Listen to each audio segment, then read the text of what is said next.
This is the Art of Network Engineering podcast. In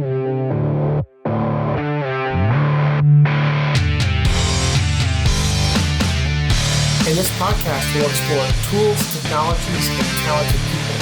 We aim to bring you information that will expand your skill sets and toolbox and share the stories of fellow network engineers.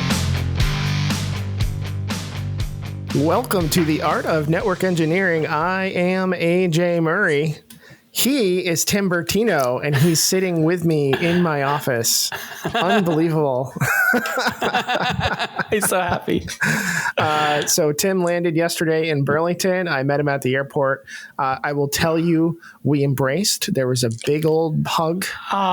It was so great to see Tim in the flesh, and we've had a great time, talking shop, talking about the podcast, and just really having a great time hanging out here in Vermont. So, Tim, how are you doing, Tim? I am excellent, AJ. I'm having a blast here. I'm trying to fit in. I brought flannel. Vermont is wonderful. We were downtown Burlington earlier today on Church Street, and I had to brag to my wife because she's a big Hallmark movie fan. I'm like, I am walking down the street of the middle of a Hallmark Christmas movie. It was just, this place is incredible. I'm having a great time. Excellent. I'm glad you're having fun. And we have a fun-filled day planned tomorrow, but I won't give any secrets away. I'm sure we'll post all over social media about what we're going to be up to tomorrow. Andy, how are you? I'm good. I have questions. So has there been any maple syrup consumed yet? There's been lots of stuff with maple in it. Yeah. But I don't think there's been any direct maple syrup consumption. This is like the maple syrup capital of the United States, correct? It really is, yeah. And you haven't had maple syrup yet, Tim? Okay. Maybe not tomorrow. Not a ton. Tomorrow morning, maybe. So. Tomorrow morning with breakfast, maybe. We'll see. Was it awkward at all when you saw each other? It was just so cool. Like, oh my God, it's him. I don't think so. I don't think so. No, I don't think so. No. Yeah, not fantastic. Not at all. I saw him walking through, out the security gates, and I'm like, that's Tim. I mean, he was wearing an Art of Network Engineering shirt, so I knew it was Tim. But that's fantastic. Any other questions, Andy? I don't want to cut you off. I'm sorry. No, but to answer your question, I'm good. Soccer tonight. The boy had soccer, ran heck to get here and on time, and here we are. And I'm really excited for our guests. I have a maintenance window tonight, a big migration Tuesday that consists of 4 maintenances over 4 nights. So here we go. If I'm out of a job next week, we'll all know why I blew the world up. But yeah. Excellent. Well, we do have a guest this evening. We will get to her in just a second. We will let's run through the wins for the week. Andy, can I get a goat scream? And that sound means it's time for the wins for this week. Winning in our Discord channel is Rise to Grind, who recently accepted a position as a software QA engineer. Congratulations, Eugene. Hoobastank Pilgrim passed the AWS Certified Cloud Practitioner. Congratulations. And Network Pistolero Eric won a 4-book giveaway from Jason Gooley on Halloween and got a pretty cool pack of swag to go with it. Congratulations, Eric. And to everybody in our winning channel, there are no new Patreons to announce this week, but if you're interested in joining our Patreon program, you can go to patreon.com/artofneteng and join the program. We thank all of our Patreons and all of our listeners for your support of what we do here at the Art of Network Engineering podcast. Now back to the show. All right. I am so excited and honored for our guest this evening. Eyvonne Sharp is joining us. Eyvonne, thank you so much for taking the time and hanging out with us tonight. Hey. It's good to be here. With goat screams and everything. Hey. It's just what you wanted. You do what you got to do. Yeah, the community loves it. It's like a sign of celebration for us, and it works. It's unique, Yeah. I get it. Andy started it. It was like you and another coworker, and whenever you were in a meeting and something frustrating was going on, you would share a goat scream with your coworker. Yeah, the goat was the stress reliever at work, and then I started sending them to my colleagues who are also equally stressed. And when you're having a moment, you just scream the goat, and it's better than you screaming or slamming your keyboard. But then it became this winning thing where people would pass a certification, somebody get a promotion, and that kind of negative stress relief thing became a positive thing. And here we are with positive the goat. Excitement. Yeah, it's all about the endorphins. Goat endorphins. That's right. That's right. Yes. Excellent. So, Eyvonne, what do you do? What's the current role? Oh, what do I do now? So actually, I just accepted a new role in Google Cloud. I've been there a year. I am now a transformation technical lead. So I came on board at Google about a year ago as a customer engineer, supporting really on a national team, supporting customers related to infrastructure. So not even networking, so more infrastructure, and have been doing a lot of more what we call transformational engagements. So I'm much more doing higher level architecture, executive alignment, kind of this weird in between architecture, sales, product. No, not product, but program management and technology. Like it's a combination of all those different things, but I'm loving it. It's great. My gosh. That's incredible. Yeah. Congratulations. That cool. Yeah, congrats. I have so many questions, but I guess we should come back to Google later, right? It's your show. Well, I don't know if we want to go back in time on how you got there and then start pumping me with Google questions, but I'm trying to figure out what transformation is, right? I mean, that's maybe we'll come back to that. Okay. You're talking infrastructure, but it's cloud. There is no infrastructure. I have questions. Well, I mean, it's just somebody else's infrastructure. It's true. It's true. Yes. And I mean, there's still like compute networking and storage, no matter where you go. Like you got to have those things, whether you see them or not. So that's what we talk about. Right. Yeah. Should we go back in time, AJ? Yeah, let's go back in time and what was you think the thing that got you into networking?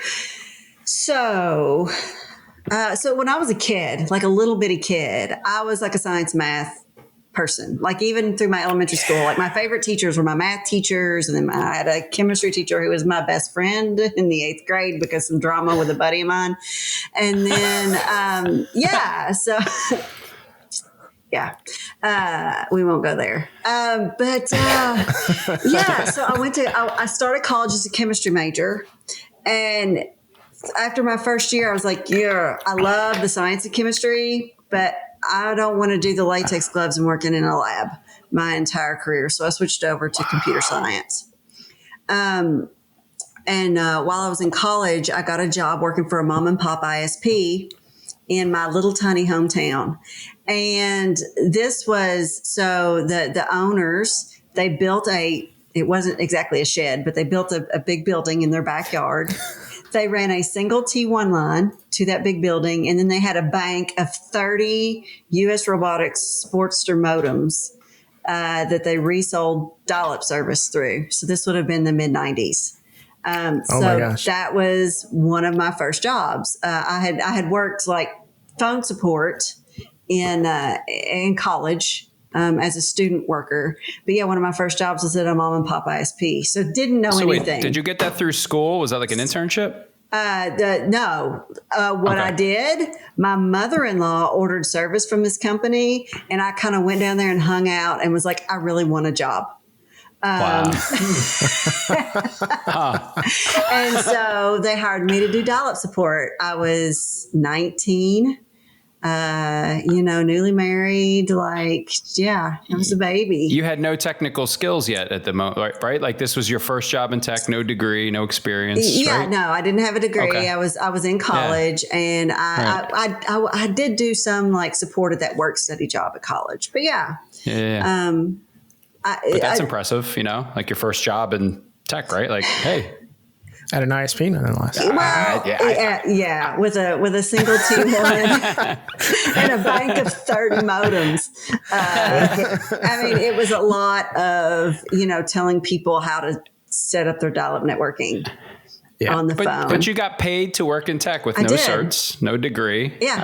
I did. I wouldn't gloss over that. That's pretty cool. I kind of begged my way in the door. And then while I was there, we did web design.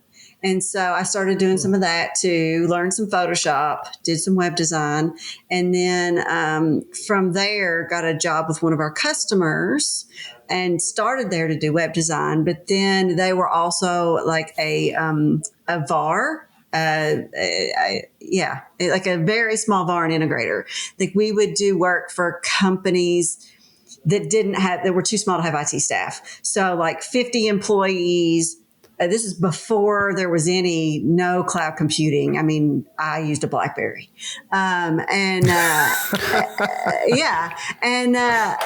And so like we would show up, we would install a file server, we would install antivirus, we would be sure their backups worked. Sometimes there was Exchange, sometimes there was a switch. It was just all of it, right? Just very basic small business stuff. And I did that for 8 to 10 years. Oh, wow. Yeah. In my 20s. Yeah. I'm Very 45, if you're wondering. Was this after you graduated?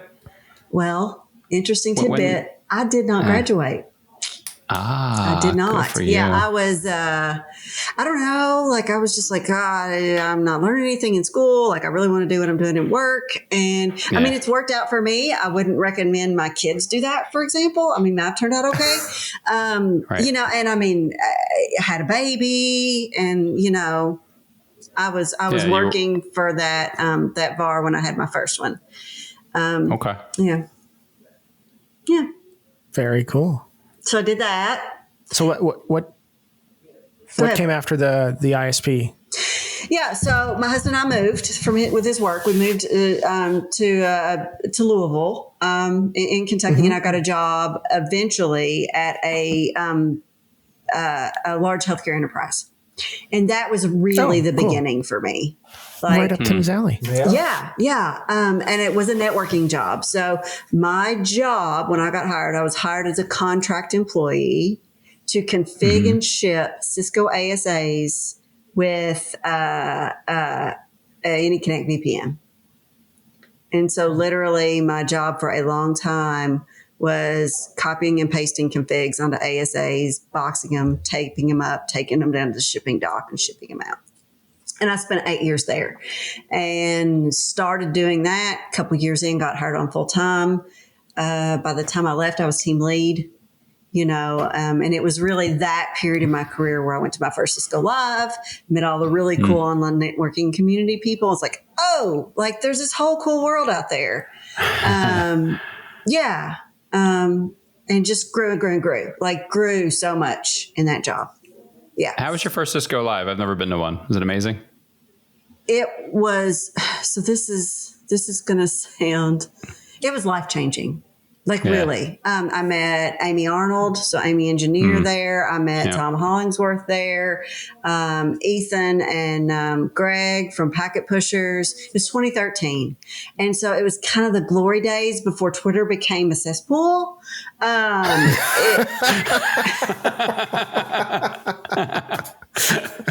Do we need to cut that out?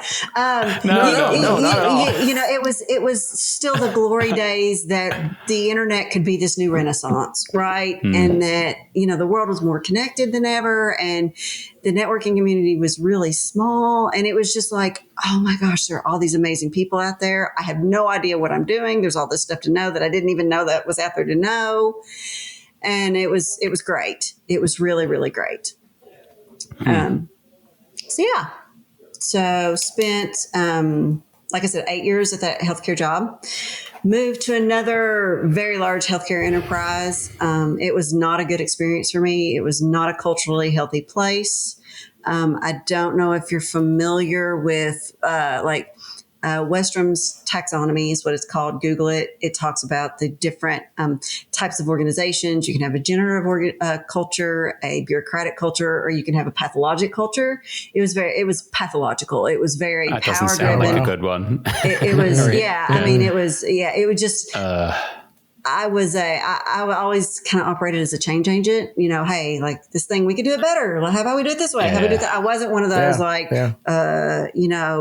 fingernail chewing, nervous. We've never done it that way before, network engineers. And it just wasn't a good fit for me. So from there, hold on before we jump off of there, because for me and for a lot of people, I think when you're changing jobs, the scariest part is what you're stepping into, right? And it's hard to know what culture you're stepping into. Me, I look at Glassdoor. I don't know how accurate that is, but if you look and everybody can't stand the place, maybe that's a place to stay away from. So Do you have any, when you're looking at a job or a company, do you have any way to vet or figure it out? Do you talk to people there? Like, did you have any idea walking into that bad culture what was in store? I'm guessing you didn't, or you probably wouldn't have taken it, right?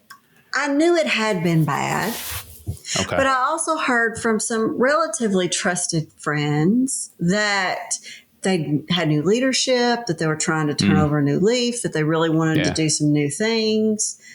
But I did have some never again takeaways from that hiring experience. And one of those was I was hired by a director level person. And the interview with the person who was going to be my direct manager was almost a throwaway. It was like, hey, just talk to this guy, be sure things are okay. I did not pay enough attention. Like, I will never take another job where I don't have a very serious conversation with my hiring manager. Yeah. Because the person you work for has such a significant impact on your work experience. Right. Yeah, it was really painful because and I think maybe some people did try to tell me, and I don't know, was eager to do something different. So how do you vet taking that pretty, were you there long? I'm guessing year. Not too long. No, okay. A year. What did you do different, moving forward that you didn't wind up in another bad situation? I mean, beyond, listening to people who told you it might not be great. Like, when you look at a company, do you have a way to vet, like, is this good? Is it not? Is it word of mouth? Do you talk to the community? Does Glassdoor mean anything to you, or is it always just a gamble? I think those are all good things. I was way more connected to the online community than I was the local community in my regional area. And I also think, like, there are no guarantees either. Like, I think the best thing is to be employable. Yeah. Sometimes it's worth.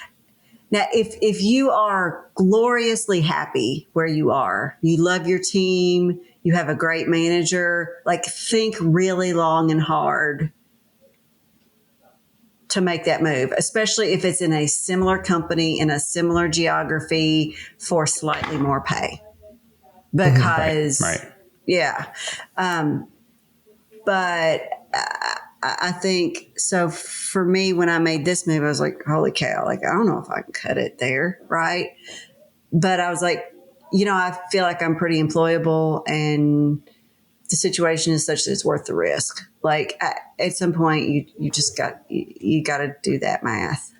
And I'm asking for a specific reason, because I have a history of staying in not great situations longer than I should, and I think part of it is the fear of, what's the saying? Like, the devil you don't know, for the devil you know, whatever it is, So I'm like, well, So I tend, in the past, not so much anymore, but in the past, I've been very tentative to get out there and approach a different place. Cause, like, you can kind of settle into a certain amount of comfortable misery in a place, and, like, you know what to expect. And, so anyway, that's why I wanted to, I don't want to keep you there, but there's crap everywhere you go. I mean, there really is. Yeah. And, I think the job that I left wasn't as bad as I thought it was. Right. Because I didn't have the field of vision to understand what bad really was. At the same time, every move has been a significant jump in compensation. And it is almost impossible to get that staying at the same employer. I've heard that so many times, right? You have to jump around to get your salary. Not that you've jumped around, but you got to move, because nobody's ever going to give you a big, right? Like, if you're at a company, here's another 40 grand to stay. Yeah, you're not going to get a 25% bump staying in the same company. You're just not. And I hated they have it. policies against it. They have HR policies against it. Like, they can only give you a certain amount of money. I was a cable guy at an ISP and got my CCNA and got into the NOC, and the recruiter told me the money, and I'm like, wow, that's great. And then HR got a hold of me, and they're like, well, we have policies and you can't get more than 10%. So sorry, that number that the recruiter gave you, they didn't know about HR policy. So anyway, staying in a place. I've worked at places where people would leave and come back 2 or 3 different times, right? Yeah, right. Oh, wow. But because of that kind of reality. And I don't know, I still I grew up, my dad worked the same job for 20 years. You know what I mean? I grew up in that kind of world, and it still is I'm cringing. For those of you listening, it's a hard thing to come to terms with, right? But it is the sad reality. Right. So where do we go after the crappy culture place? I didn't mean to keep you there too long. No, I it's fine. I thought we could. VMware, actually. So I had some friends, some coworkers who'd gone to VMware, and I went to VMware. Man, the leap from customer to vendor is a culture shock. Really? Tell me more. It was a really difficult transition for me. Huh. So Why? in customer world, you're on a team where you work with 4 or 5 people, maybe. That's where I was. You work with 4 or 5 people who do exactly what you do. You work on projects together. You, there's this sense of, and when it's good, there's a sense of shared community, and you have people who do what you do. So I jumped over to VMware in what's called a core customer engineer role, which meant I was responsible for our entire portfolio, coming in as a network engineer. That in and of itself was overwhelming. But also your primary relationship when you are working for a vendor in a CE or SE role is your sales rep that you're paired with, not other engineers. Now, you're on a team of other engineers, but those engineers are geographically dispersed. They have their own sales reps. They have their own accounts. They have their own customers. And so that day-to-day work dynamic is very different because you're not in the trenches with people who are doing exactly what you're doing. And so it's a big transition. And when you're doing customer work and you're doing your own implementations, there's a very clear, this is my project. This is what I'm going to accomplish. This is what a win is, right? When you go do your migration later tonight that you were talking about, whether you do it successfully or not. Right. It is not that cut and dried in vendor land. So when there's not this clear, I succeeded or failed sense.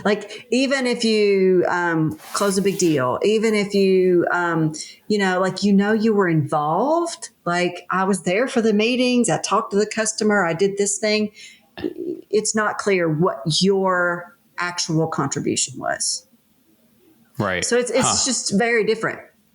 And you were an SE, right? Solutions engineer, sales. I've heard it said. And that's basically sales engineer, solutions don't know, engineer, customer engineer, whatever. Yeah. And that's is that pre-sales? It was pre-sales. That's right. So they'll bring you into a client and they want to do stuff with VMware, and are you the one that does the presentation, or do you do demos? So in my personal role, my job was to understand the technology well enough really to know which specialists to call in. Right. And so I learned over time a little bit more and could do a little bit more myself. But a lot of that particular role was, okay, what have you got going on? And if it was a core VMware thing, vCenter, vSphere, all of that, I had to figure out the answer, which was pretty intimidating for me. But if it was, one of the other products, Horizon, VDI, or if it was NSX, or if it was, now the NSX stuff, some of that I could carry just because I had such a strong networking background, right? But it was just a very different kind of role. Hey, A1 fans, AJ here to remind you about NordVPN.com. NordVPN will help secure you wherever you go. I use NordVPN on all of my personal devices. Whenever I'm out and about, I just go into the NordVPN app, hit Quick Connect, and away I go. Nice and secure. Don't have to worry about prying eyes, anybody looking at my connection. if I choose to go work from a coffee shop locally, or even while I'm traveling, if I bring my personal devices, I will use NordVPN to help keep things safe and secure. I'm using NordVPN right now, and there's no degradation in my signal. Everything looks good when you guys watch us on the live streams. So I can't say enough good things about NordVPN. They have some great additional services included with their VPN product. They'll scour the dark web for your credentials and see if they've been involved in any sort of hacks or anything. And then if they have, they'll let you know, and you can go change your passwords and do whatever you need to do to help keep yourself safe and secure. They also have a mode that will block any websites or ads known to possess malware, and they just have general ad blocking anyway, because who wants ads? As I record an ad. Anyway, if you want NordVPN, and you do, go to nordvpn.com/TAONE for the art of network engineering, and you can get a really great deal, 73% off 2 years plus 4 months free. So again, that's 73% off 2 years plus 4 months free of NordVPN. If you forget that URL, just go to nordvpn.com. At checkout, you can use the promo code TAONE for the art of network engineering, and we appreciate your support as well as NordVPN support of the Art of Network Engineering podcast. Now back to the show. And are you interfacing with sales, you said? So like the salespeople bring you in to be the technical resource for client communications, right? Is that okay? Yeah. Yeah. I can see that being different, right? Yeah. So did you, in your previous role prior to going to VMware, did you work a lot with VMware on a regular basis? No. Oh, so what? I guess my question will be twofold then. What drew you to work for an OEM or a vendor, and why VMware if you weren't working with VMware on such a regular basis? So I had a really a good peer and colleague who had gone over there, who had a very similar technology background to me, and he made the leap, and he was very encouraging. Oh, you can do this. You can do this, I thought about this earlier today as something I want. So I kind of got to the point in my career where I knew I either had to go deeper or I had to broaden out. Like I either had to go deeper or I had to go higher. Like I either had to go start really digging into service provider networking and BGP and I did some BGP. It's not, but service provider networking is a different beast from enterprise networking. For sure.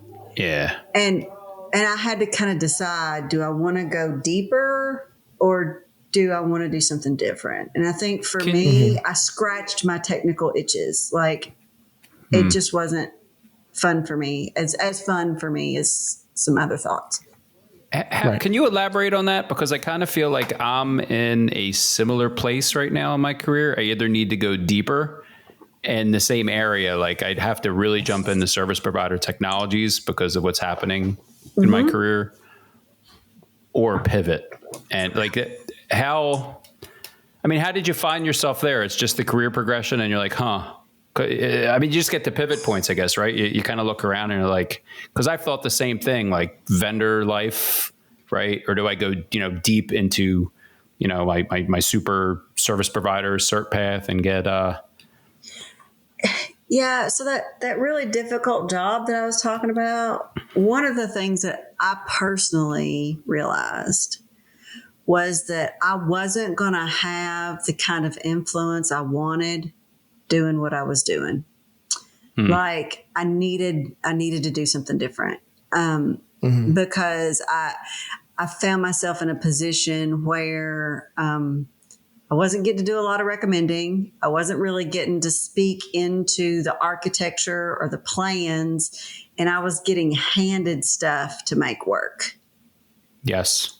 This all sounds very familiar. And it's just not what I wanted. And if that's where you are and you love it, wonderful. Do it. Be you. Love isn't the adjective I would describe. Yeah. So it was soul crushing for me, because I was like, we could do this better. But I did not take the time to learn the culture of that environment. And I said things there like I would have said at my previous job that had a very different culture. And I kind of slaughtered the sacred cow. You know what I mean? And so I just didn't have any influence. And so I was like, okay, well, this is not it. So were there titles to put on those roles? Like, so were you not an architect? You were like for me, right where I'm at, yep. I'm surrounded by people who are design and architecting gurus, and they hand me the stuff. Hey kid, go do this. Right. Was that kind of where you were? Like, is that what you mean by going deep? Like you just weren't the architect level super nerd that could design all the things? I think, well, so it was interesting because architect was in my title, but that's not really the, that's the other thing. Like, don't assume you know what the title means. Don't assume you know what the title means. Very good point. It was, I don't know how to explain the architect to it. me means design, right? Like you were an architect by title, but you weren't in the design decisions and conversations, right? Yeah. I mean, I probably was more than it was just such a brutal environment. I was like, I get that. Right. And frankly, like I didn't want to do change windows anymore. I'd done it for 20 years, you know? Yeah. Right. Yeah. So there were, change windows stink. They're not, I mean, there's just no way around it. They're not fun. They're not good. They make you tired. I will say though, like, when I was at the healthcare provider I was at for a long time, we had done an acquisition. And we planned for 6 months this data center migration. And it was complex. We couldn't convince our leadership to buy NSX. So we couldn't migrate VMs. We had to migrate VLAN by VLAN. And so we'd done tons of planning, storage replication, mapping out the order of operations for how we were going to move this data center. And it was like, okay. And so we had this call and it was completely orchestrated and okay, so we're going to shut down this VLAN. We're going to move this gateway. And then the infrastructure server guys are going to bring up that. And then we moved a data center overnight. Right. Wow. And this was, I don't know, 10, 12 years ago now. And I mean, there's nothing like that. Right. It sounds intense. Yeah, I mean, and it was a Herculean effort, you know. And at night, that's insane. Yeah, and like I said, there was months and months of planning and the fights over. No, just because it's 100 meg circuit doesn't mean you can move 100 megabytes per second, right? Like those.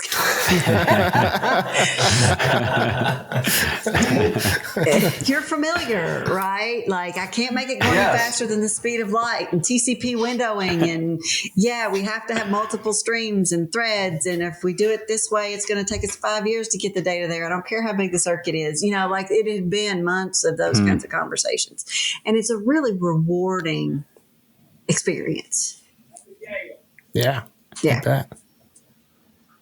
That's huge. Oh, yeah. So the SE life wasn't for you, I guess, right? Well, I still you did the SE for a couple years. I still am, kind of. Yeah. Oh, okay. Yeah. I gotcha. I mean, yeah. So how did Google happen? I was at VMware a couple years, and they called. Frankly, like they were building out a new team. Google called? Yeah, they recruited Google called me. you? Yeah, they did. Yeah, a recruiter reached out to me on LinkedIn. And at first I was like, somebody's trying to steal my information.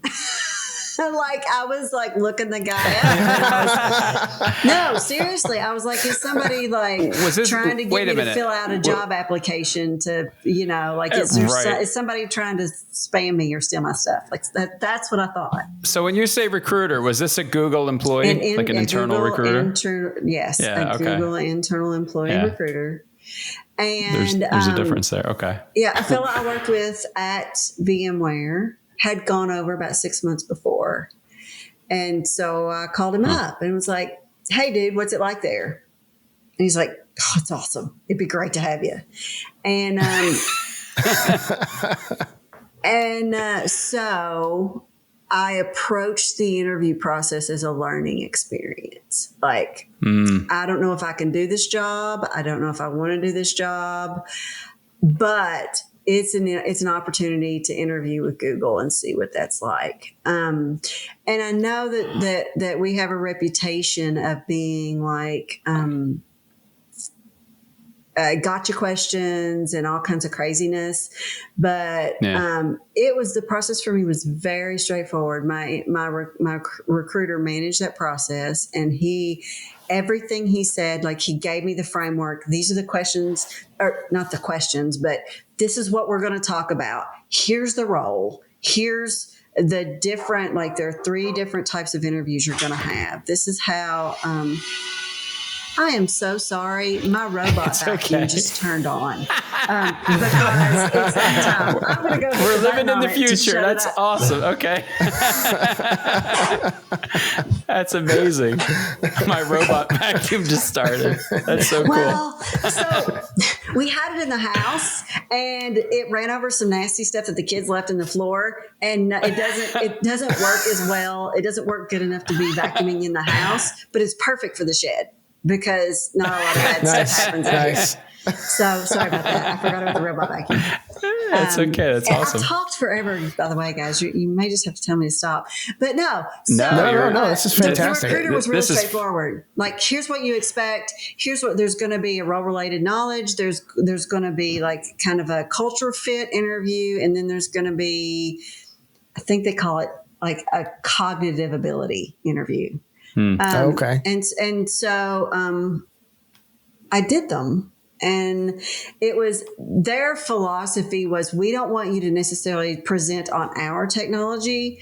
We want to hear you talk about a technology you already know and see how well you present that and how well you discuss it. Oh, wow. Okay. So I think coming at it as a learning experience for me kept me from being nervous, because it wasn't like, holy cow, this is Google. Like, this is like the opportunity of a lifetime. Like, it stopped the hand wringing.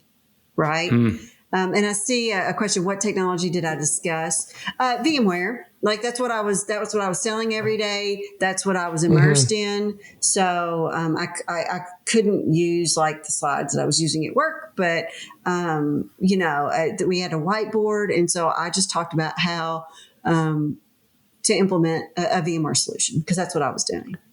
And the way you frame the whole experience to not get the yips and freak out was just, hey, this is just a learning experience. Like, did you assume you were going to get this, or you're like, oh no, or were you like, there's no way, and I'm just gonna, right? Yeah. Okay. Yeah. So there's no pressure, right? Like, you had a job. Yeah. Right. Yeah. Yeah. And so, it was a fun experience, and I was very incredibly fortunate with the timing of it, that they were hiring a big bunch of people. So they had the process was fast. That's not always the case. Was it a lot of interviews? Was it like a ton of 3, like 10 interviews? No, 3. 3. Wow. Okay. It was quick. Did they ask you those goofy questions? Like, how many marbles would fill the? No, none of that. None. Okay. No, none of the gotcha questions. It was very. Yeah. And but like, this is a cloud. Like, are you with GCP? Right. Yes. It's like their cloud division. Yes. Google Cloud. Did you have cloud experience coming into this? No, I mean, I worked for VMware, and we had our VMware on AWS solution. So I was kind of familiar with that. And I mean, I'd read all the DevOps books, and I was familiar with some of the language. I wasn't necessarily familiar with their specific technology. But like, I could talk about like, what is infrastructure as code? There were some things like that. How would you describe this? What is infrastructure as code? Well, it's representing your infrastructure in code where you can manage it, check it into a system, and you can track your changes, and all of that infrastructure is represented in code. So it can be stood up, deployed, taken down, redone, without a lot of clicky, right? It was things like that. So anyway, yeah, it was a great experience, and frankly, I'm loving it. The culture's great, my team's great. Yeah, it's been good. Have you been to the campus? Guys? Did you ride like this? I think we got a little internet action. Yeah. Can you still hear us? I can, but my latency's terrible. Got a little latency or something. Yeah, I may have to kick the kids off. Let me text the husband real quick. Are they in there gaming? Are they? Well, and actually, I use Ubiquity at home, and so typically everybody's rate limited.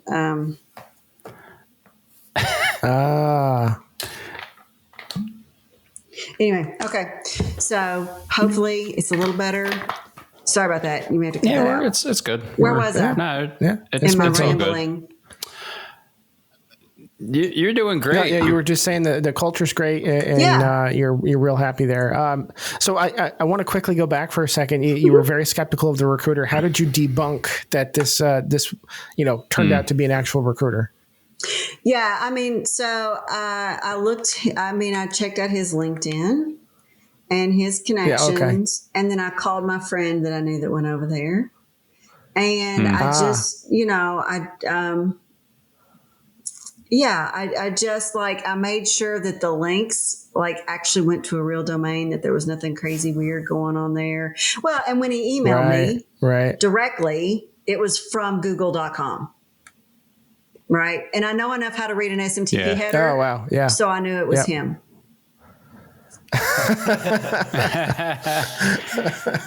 And you said this is another SE type role, right? Like you're kind of presenting the technical expert to the customer. Yeah, I'm a customer engineer, and the role I'm stepping into is actually much more. Man, my ping times are terrible. Are much more of a. It is a much more of an architecture role, and I do a lot of my time now talking to executives and directors of infrastructure and things like that. So, how's that?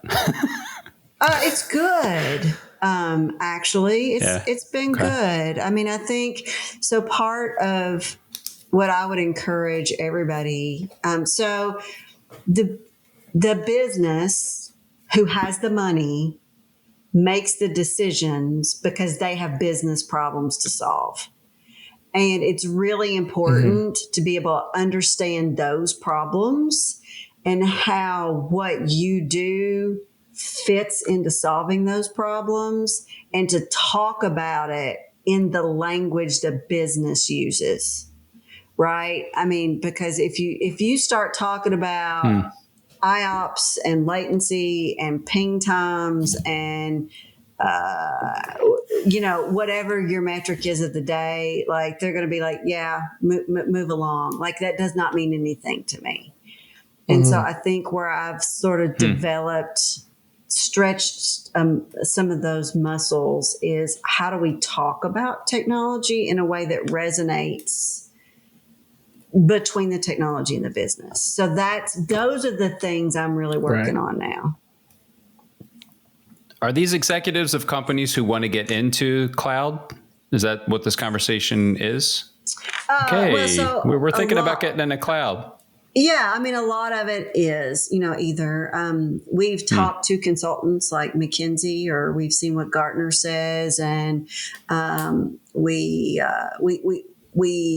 believe that cloud is going to benefit us. A lot of it is, I know I heard you guys talking on a show not long about how, quick it is to spin up infrastructure. We want to move faster. We want to deploy applications. Our developers can't get anything done. We need more storage. It takes us 6 months in a forklift to get it here, right? Those kinds of things that, they don't want to wait. And a lot of it is, financially, we don't want to own these data centers. We don't want to deal with power. We want to focus on our business. And so those are the conversations I end up having a lot. Do you think traditional network engineers should be threatened by the cloud model and or pivot to cloud, right? Like I've been managing on-prem data centers now for years, and there is a move to the cloud, and it is, I don't know what the cost is going to the cloud, but yeah, like speed, agility, right? Go, go, go. It's, you press a button, you spin up more, whatever you need. Like, could somebody be out of work in 10 years if they're a traditional on-prem person who, is cloud going to make the traditional network engineer go away, right? If you don't grow, you probably are going to be out of a job in 10 years if you're in technology. Yeah. Right. So I think, is there always going to be a need for some degree of networking? Absolutely. I mean, we've all got to be connected.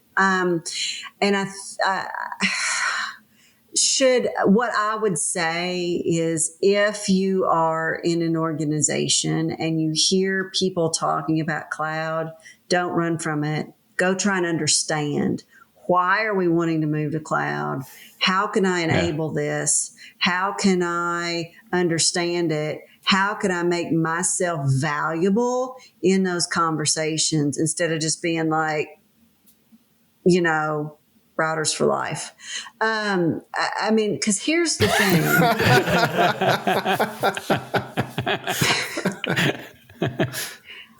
Here's the thing. Like there are problems to solve everywhere, right? And the cloud requires architecture. I think I use the phrase a lot. You have to take an architectural approach. Like you can't, you can go spin up 100 VMs and build a thing, but can you maintain it? Can you support it?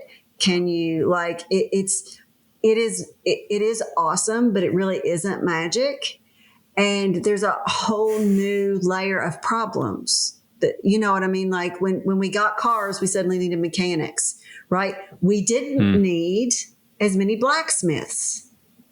Right. And so, but the things, like subnetting, like how those applications work on your network, how to BGP, like those things are super important.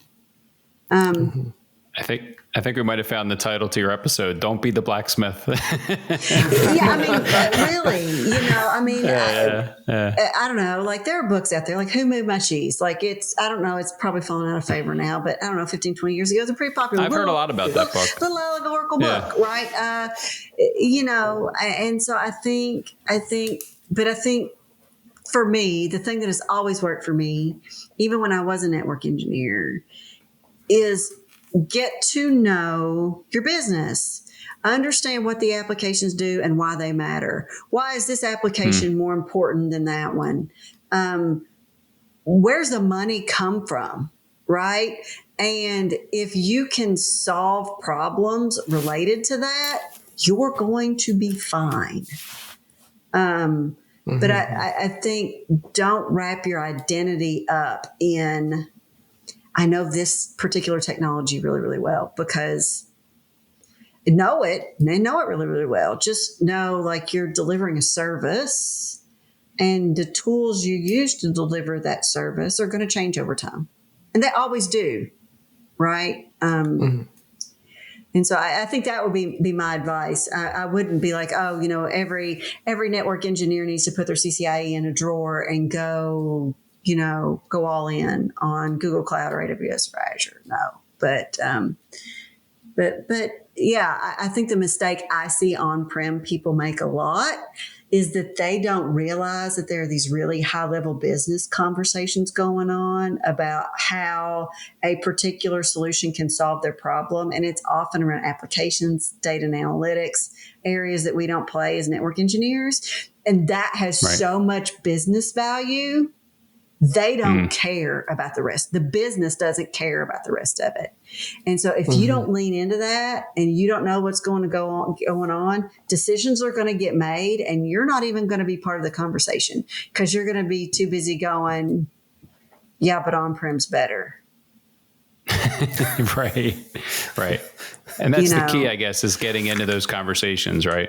Yeah. And just paying attention. Trying to figure it out. Yeah. Yeah. Like, go to your company all hands. I know you feel like it's a waste of time and it's a bunch of marketing and a hoopla and a bunch of raw crap. Go listen to the words that they use so that you can use them yourself in a meeting, and it will give you immediate credibility. Yeah. Like, oh my gosh, yeah. Seriously, go to your company all hands and listen to what your executives care about. Sorry. You know, I'm so glad you're saying this. No. And I hope our executive VP isn't listening, who I know is a fan, but those meetings curdle my blood, right? Because it's always sounded to me for the decade I've been in tech, just like, who cares? Like, just do, you guys do your thing, right? Y'all went to Wharton, you're all reading the same crap. Like, you guys make the decisions, and then I'll just do the thing that you need. Yeah. Well, yeah, like, just because that's my job, but I've never really understood the business. I mean, I get it's a software company and they're, like on a high level, but I think I've been avoiding those conversations that you're talking about because it's not my wheelhouse. It's not what I do. But I'm separated from the business side, and I from listening to you, it sounds like I'm doing myself a disservice, right? So yeah, I mean, and like you got a job to do, but I think for what has helped me, and I didn't even realize I was doing it because I had a colleague say once, like, you understand the business a lot better than most people, and I'm like, I do, like I do,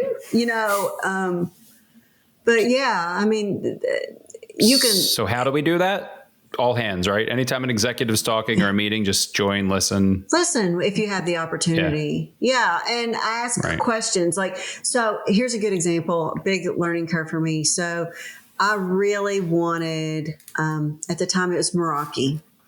And the reason I really wanted it is because I got that job configuring and shipping ASAs. And so my entire life was pasting config files into an ASA and putting it in a box, taping it up and shipping it.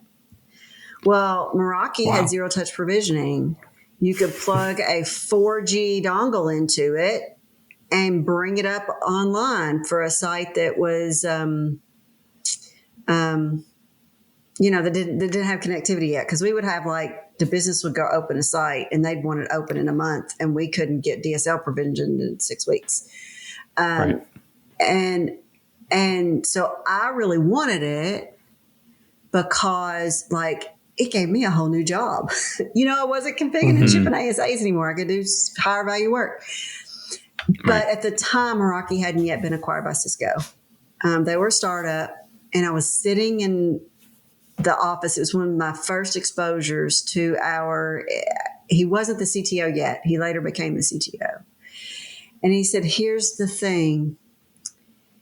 If we invest in this solution, and I roll it out, and I've got it at 2,000 sites, and this startup goes belly up, then I have a problem on my hands.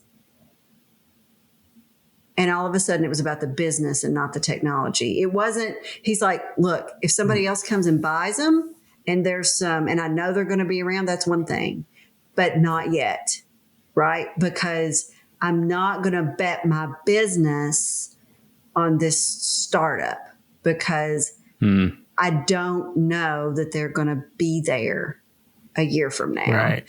And it was like a light bulb. I was like, oh, it's not just about moving the packets. Right. Right. And I think that was a moment for me. Yeah.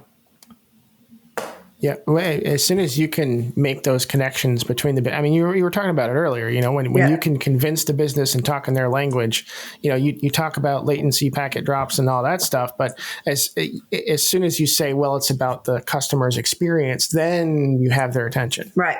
Yeah. And like and that same leader chose to do Viptela before they were acquired. But the model was different and the pricing structure was different, and it made sense. And then I learned to say things like, okay, if we do this, we get a whole member of our staff back, right? It's not, if we do this, it saves me time. It's, we get a whole FTE back on our team. right? I'm saying the same thing, but it's going to be received differently. Like if we do this, we get an FTE back. Use their language. Like how do they look at it, right? So you are growing your head count, by using your CapEx budget. Woohoo! Like who doesn't want to do that? Yeah. Speaking the language. Yeah. Yeah. I have 2 questions I have to ask before we're done, but AJ, I don't want to. No, we're fine. We're fine on time. We're good.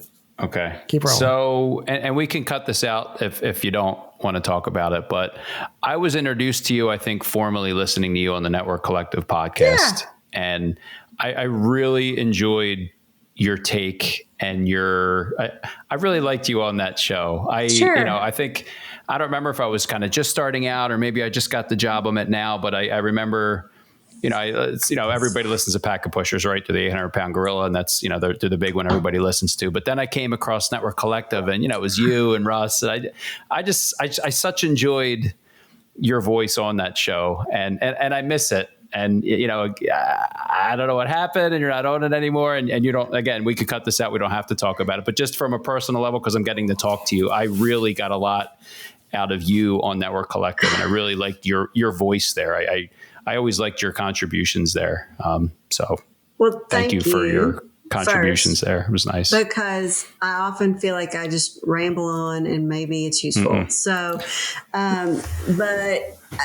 I think so for me, I had to pull back just because we were trying to do too much. I think I overcommitted myself and I was always feeling guilty because I didn't feel like I was doing enough. And I needed to step back. I think I'm glad that, they're still going and I'm proud of the work that we did and super supportive, but, I am on the hedge from time to time with Russ, but It is super loose. And so he sends me the invite for the recordings. And if I can make it, I show up, but I don't have any other responsibilities. Right. And that's what works for me right now. And did it become a source of stress for you, like running the show? It did. And I was not, as self-aware and I was not as open about that with my peers as I should have been. I just tried to keep muscle through it. Right. And it just wasn't working. Yeah. So, but thank you for the kind words. And I'm asking selfishly too, right? Because there's, as there's a lot of work to do and we have careers and families and things and it's a wonderful thing that I love doing. And then occasionally there's a stress to it, right? Or like, even today, I ran like hell tonight to get home, soccer with because I got to be here. And not that it's not a big sacrifice because I get to hang out, with you guys, but there's work, right? And if you're busy, it's tough. So anyway. And I'm an imposter syndrome person. Like it's just my. Oh, you too. Yeah. But you're a Google engineer. You don't get to be an imposter anymore. Yeah, you're at the top of the mountain. Imagine working at a place where everybody you talk to is brilliant. And in every single meeting, you understand about 40% of what's being said. 40% is pretty good. That you're describing the last 2.5 years of my career. It's awful. and you're like, it's overwhelming. But what I'll also say is that I was also going through that questioning period with Network Collective about, do I want to go deeper or do I want to go broader? And I just didn't feel like it was the right place for me to be wanting to go broader. There was a particular show that we recorded with Nick Russo, who is a personal friend and wonderful and amazing. But we were talking about segment routing, and I was like, I was traveling for VMware. I was sitting in my car at a gas station trying to record this episode, and I literally didn't have anything to contribute. And I was like, it's just not the right place for me now. And again, I should have been more open about that and vulnerable, but live and learn. Well, thank you for your honest feedback. That helps me. And I'm looking at your LinkedIn. So did you change careers at like the height of COVID? Like you've been there a little over a year, I guess. I started with Google Cloud in September of 2020. I have not met anybody I work with. Yeah. Wow. Yeah. Wow. Huh. Yeah. What's that been like? I mean, that's got to be a surreal feeling. Like I've worked at a million different places, and I can't think of an experience where I hadn't at least met somebody I worked with. Yeah. It's what a weird year. I mean, it just is what it is, right? Yeah, I mean, they do a better job than most of, having a system and a process for that. And we were all doing it together. Like it was a brand new team. Mm-hmm. So like literally the oldest person on my team had been there 3 months longer than I had, and so we were all doing it together. Right. But there was also a ton of ambiguity. Like, what are we doing here? There aren't any processes. Like, we know that we've got some things we need to do, but and we're all going through this like just fire hose of information. And oh my God, I can't believe I work for Google and all of that. Like, there were like 9 of us doing that all together. And so it was. I mean, it was challenging, but. I don't know, just like you make it. Like the last year and a half has been brutal, I think, for all of us. So, but I've not had to travel, and that's been good. Yeah. You think you'll be traveling? Sorry, go ahead, AJ. No, I was just gonna say, I think that's a nice segue. If we're gonna talk to you and everything that's gone on in the last year, I think we got to talk about the shed. The shed. So 2020, my office had been in 4 different rooms in my house, 4 different rooms. And we have 2 adult children, and they were both in college at the time. And so spring break, they came home and didn't leave. But the thing is, when they both went to college, the 2 younger kids split their bedrooms. And so we had 2 adults, a 21-year-old man and a 19-year-old woman that were siblings sharing a bedroom. And wait, how many humans in the one bedroom? Yeah, there were 2. My 2 oldest children. Oh, okay. My 2 oldest children were having to share a bedroom because we'd already given the little kids their own rooms. Right. And then, my desk was in my bedroom, and that does not work for me. If you live in a tiny apartment in New York and that's your life, I'm sorry. But like, I really wanted the physical separation.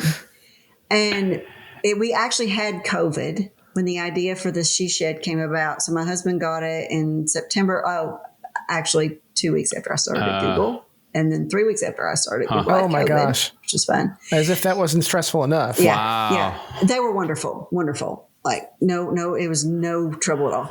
And it was before the Delta variant, and we were fine.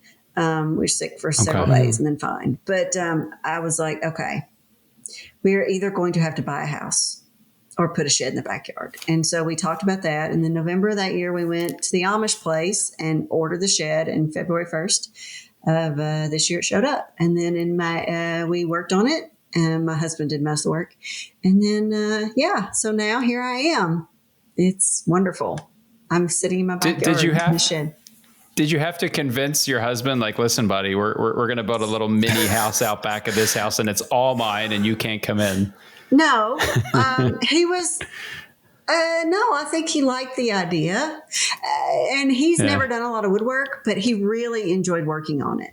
Like, so nice. I'm shocked that we don't have another one with woodworking equipment in it yet. Like, I figured like that would be the fall project. That hasn't happened yet. But he really enjoyed it. And for us as a family and as a couple, like, we are closer than we've ever been. Like, the pandemic's been good for us. And in that respect, there's been a lot of hard, brutal things, but but it's been good for us. So yeah, I mean, I'm super fortunate. There's a blog post at esharp.net if you want to read all about it and see the progress, but very glad I did it.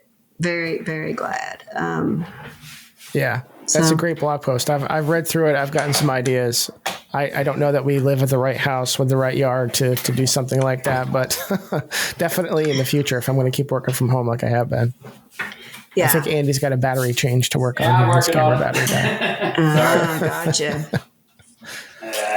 But yeah, no, it's been it's a 12 by 14 shed, 12 by 24 shed. And, I've got, it's pretty much all mine. I have a little fridge over in the corner. We didn't put plumbing in it, but yeah, it's, beadboard paneling that we painted, and we sprayed an insulation in it. So it's nice and comfortable, and, It's great. Do you have shed rules like, nobody come bother mama between 8 and 5. I'm working. I'm a Google employee. I'm a big deal. You can't come out here. No, because I get interrupted a lot. So that's why I'm asking. Like the whole year of COVID with the kids home, it was every 15 minutes somebody needed something, and the shed sounds nice. I think, so I worked from home for a long time before COVID. I had a surprise kid. My youngest, my 6-year-old, was a surprise. And at that point, we really didn't have a work from home policy, but I was like, my boss is wonderful. And he's like, I don't care what they say, you can work from home. So I'd done that for a while already. But yeah, I mean, I'm kind of grateful that the pandemic kind of normalized that a bit. And everybody kind of got to experience that. And now people know more of the etiquette. But yeah, I mean, they're kids, they need stuff and I, if there's something really important going on, I try to tell them and then be like, here's your cup, here's your snack, here's your favorite show, please. If you can. But I mean, invariably somebody stubs their toe or, who knows? Insert anything, right? Exactly. I'm on the phone with some executive of some big company, and the dog is rubbing its butt on the rug behind me.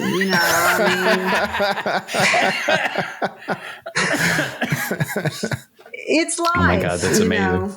So, it's,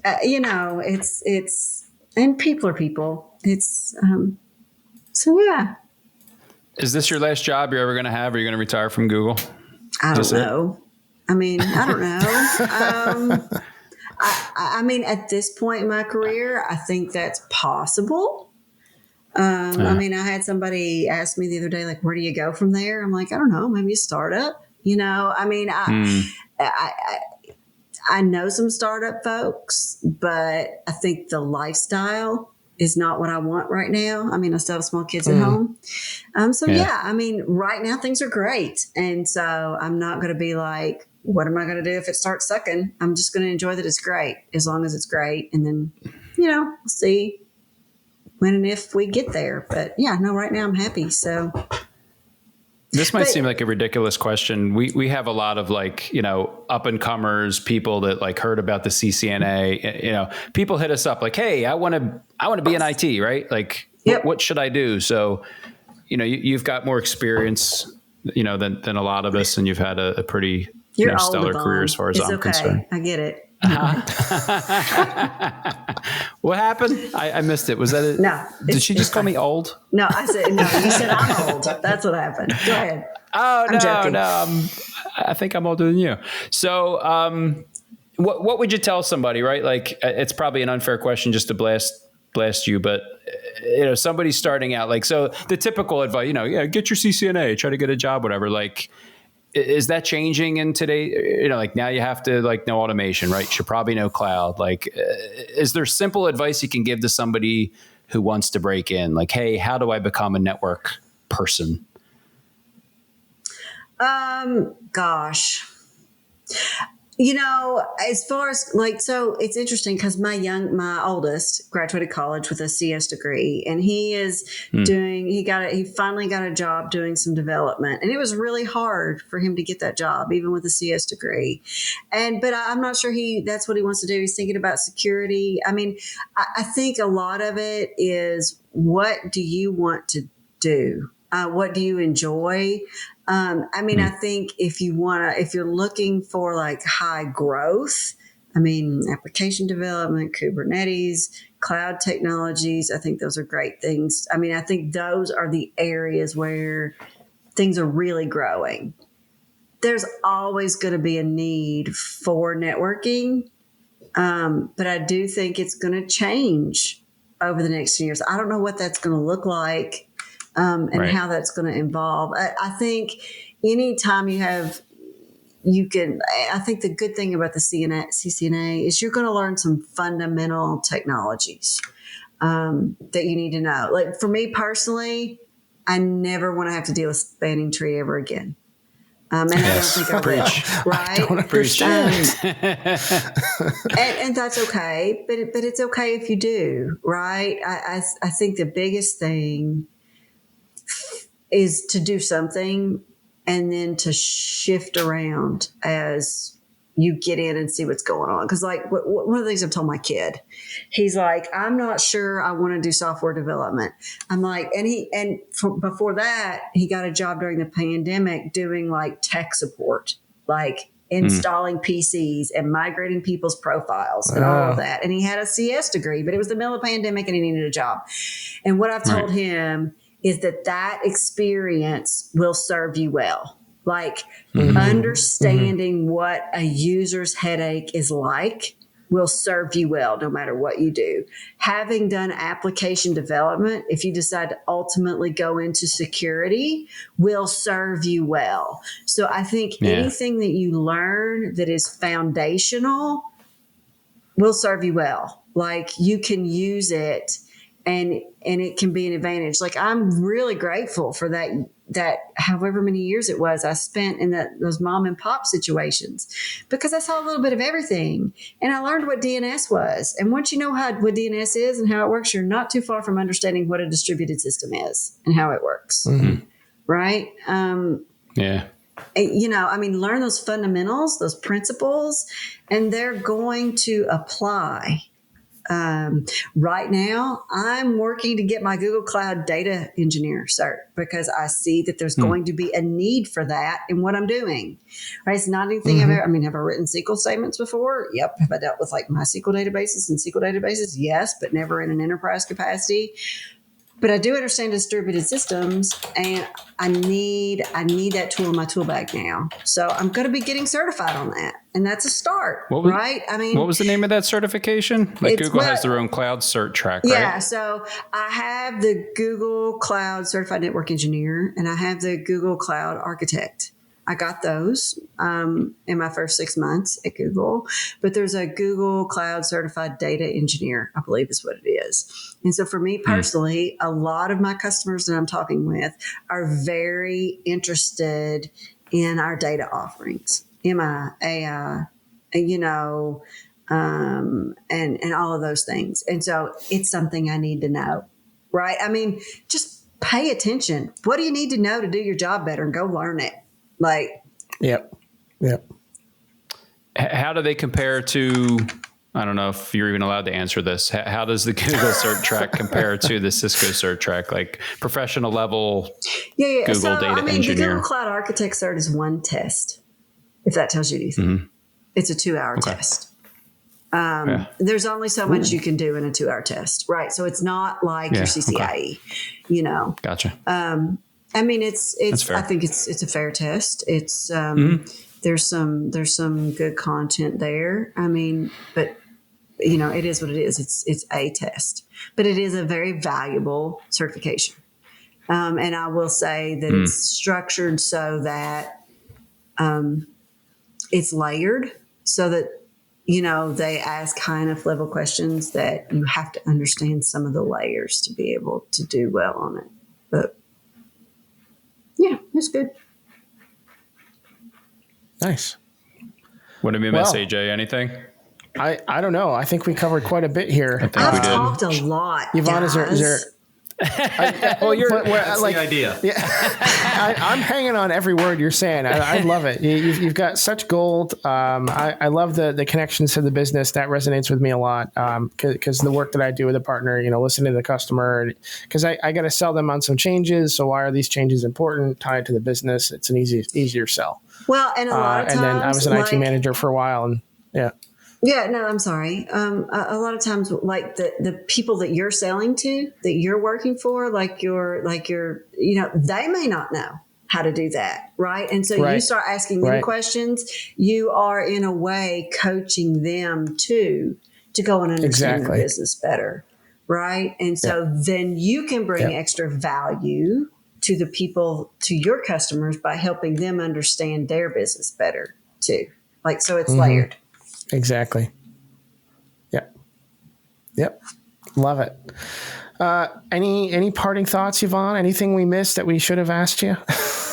Somebody asked a question on the chat. So it says, you're clearly from the South. Have you ever had an issue where your Southern accent hindered you? No. That's a good question. I think a lot of people find the Southern accent endearing. It took me a while to get to understand that. Yes. For a long time. I felt like it sounded like I lived under a rock. Let me take a drink here.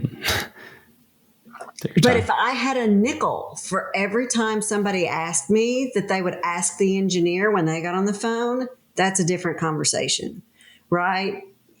Yeah. What? Yeah. What? So I managed a team of engineers for a while, and I was talking to a guy. I'm like, I'm pretty sure you're going to need a firewall to solve that problem. He's like, well, I'll ask the engineer when he gets here. So the guy worked for me. I called him up. I'm like, just so you know, this is what I said. This is exactly what you need to tell him. Oh my gosh. So, I mean, just, So it's that's sometimes been a challenge, but, wait a minute, because of your accent? No, because I'm a woman. Well, that's what I thought, but I didn't want to say it and be that guy who's like, "Oh my God, dude, what's wrong with you? You just said that you're an idiot." So No. I think people, and especially in the South, like they're very, and especially 20 years ago, when I was a 25-year-old girl. You know what I mean? It happened a lot then. Or I would work with a guy who would stare at my shoes. Not be able to look me in the eye. It's like, dude. Wow. I'm here to help you solve your problem. So I think those things were challenging. I will say, by and large, though, most engineers are wonderful. Like, they don't care who you are, what you sound like, what you look like, as long as you help them solve the problem. And so that's been great. But I think, I was more like, I've gotten the question a lot, like, what part of the South are you from? I've heard that a few times, which is fun. Why? Well, because I don't have a deep South accent. I have the Eastern Kentucky Hatfields and McCoy accent. It's so that's where I'm from.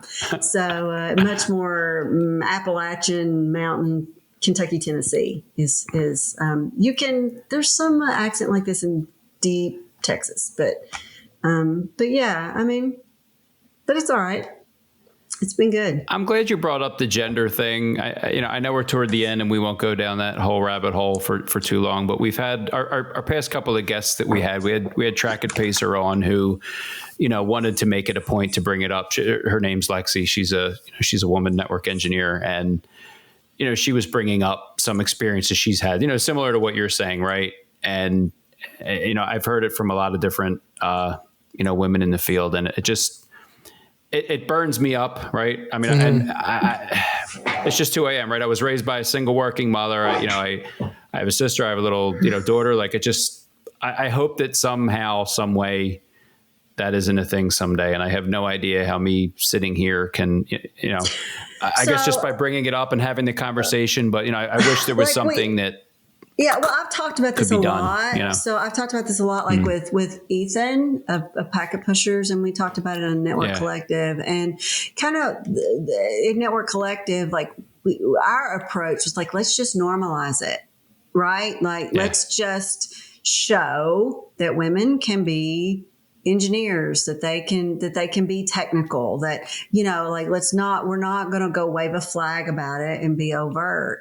I will tell you though, Greg Farrow, once we were at a conference and he pulled me aside and he said, if anybody ever gives you a hard time for being a woman, you let me know and I will call their CEO.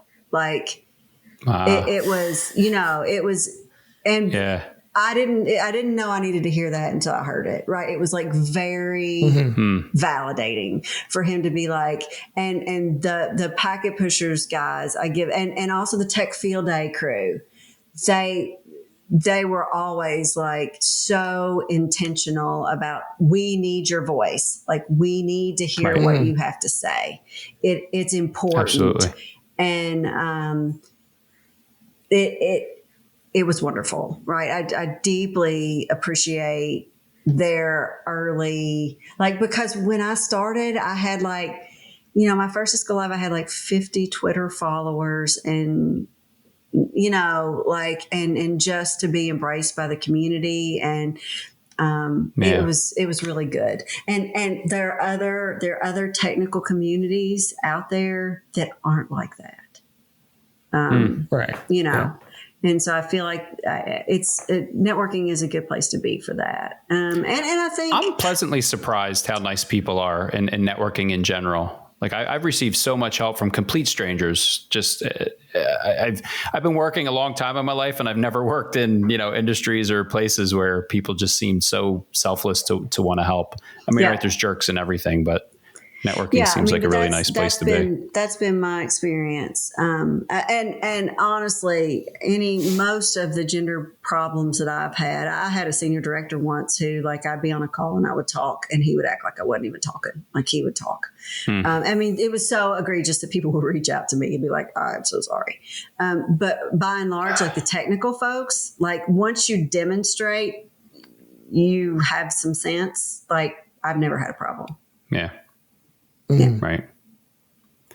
I guess it's incumbent upon the people around too. Like, you know, take a stand. Don't let somebody be bullied. Right. You know what I mean? Like, I mean, it's kind of hard for a guy like me to tell a director or VP, like, yo, dude, Yvonne's talking here, like, shut up. Cause you know, that could be the end of me. But I mean, I think people, I'm guessing that men need to be courageous, right. And stand up for people if, you know, if that is still happening. I mean, I wouldn't put up with it on a call, and it might hurt me, but just because it's something that I strongly believe in.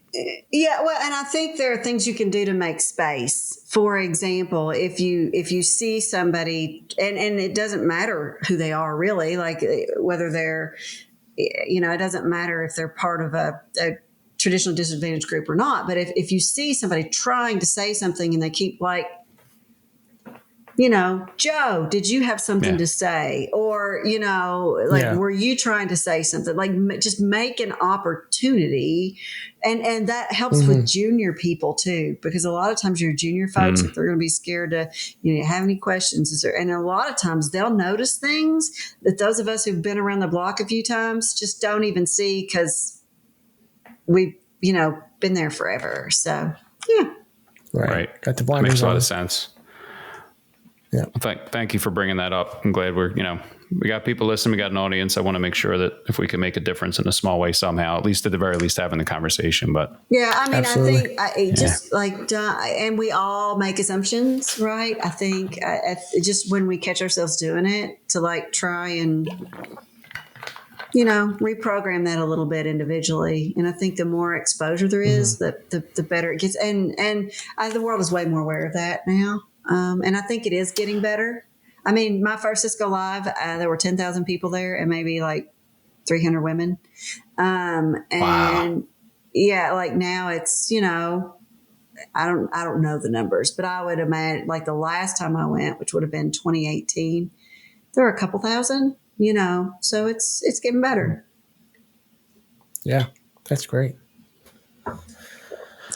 Well, as much as I hate to put a cap on this, I think we have to. This has been a fantastic conversation, Eyvonne. Where can people find you if they're not already following you on socials or your blog? Yeah. So find me on Twitter at Sharp Network. I'm on LinkedIn, and the blog is esharp.net. I've got a couple ideas I'm kicking around, but I just haven't written down yet. So. All right. Well, we will put all of those in the show notes. Eyvonne, thank you so much for joining us this evening. We truly appreciate it. I'm sure we'll have you back again and talk more. But this has been such a fun conversation, and we can't wait to see what you do and continue to follow you on the socials. Guys, any parting thoughts? Or Eyvonne, of course. Tim? No, thanks for the invite. Creating space for Tim. Yeah, no, thanks for letting me. Let me move my microphone over here. Just ramble. So it's been good. I want to echo what AJ said about the business-minded advice you gave, because that really hit home for me. I'm trying to position myself and getting some backing from management to be more of a decision maker on the technology side for the business, and I fully admit I have an issue talking above the in the weeds tech, and depending on your audience, like you said, sometimes that goes nowhere and it's not going to get you anywhere. So thank you for saying that, because I know I need to work on that and figure out how I can listen first, find the right words to say, and then put that into practice. So I want to thank you for that, and also want to let you know that now I aspire to have a robotic shed vacuum someday. Okay, AJ, take it. Oh my gosh. All right, Eyvonne, thank you so much. Everybody, thank you for joining us, and we'll see you next week on another episode of the Art of Network Engineering podcast. Hey everyone, this is AJ. If you like what you heard today, then make sure you subscribe to our podcast on your favorite podcatcher. Smash that bell icon to get notified of all of our future episodes. Also, follow us on Twitter and Instagram. We are at Art of NetEng. That's Art of NETENG. You can also find us on the web at artofnetworkengineering.com, where we post all of our show notes. You can read blog articles from the co-hosts and guests, and also a lot more news and info from the networking world. Thanks for listening.